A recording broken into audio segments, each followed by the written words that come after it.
A través del color, el tacte i les olors, els participants han anat descobrint els diferents elements de la piràmide alimentària. L'objectiu final ha estat preparar un menú equilibrat tenint en compte la varietat i el valor nutricional dels aliments. La idea d'aquesta activitat és que els més joves aprenguin la necessitat d'alimentar-se d'una manera sana i equilibrada a través del joc i l'experimentació. El primer plat és espaguetis amb mantega i pa per acompanyar. I el segon plat és pa integral, sardines i escarola, que és el segon plat, i està amb verdures.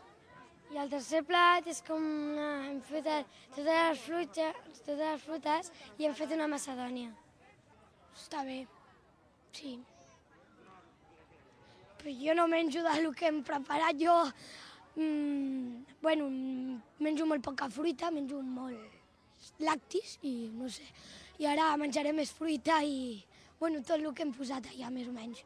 Els volem explicar que és molt important variar, i aquí es basa precisament la dieta que ara està de moda, que és la mediterrània, en què tenim molts aliments per fer una alimentació molt variada.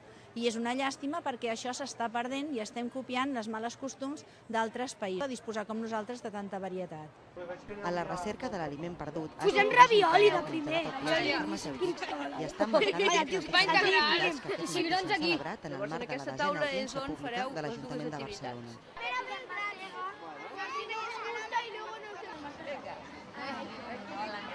I ara, a veure, sí.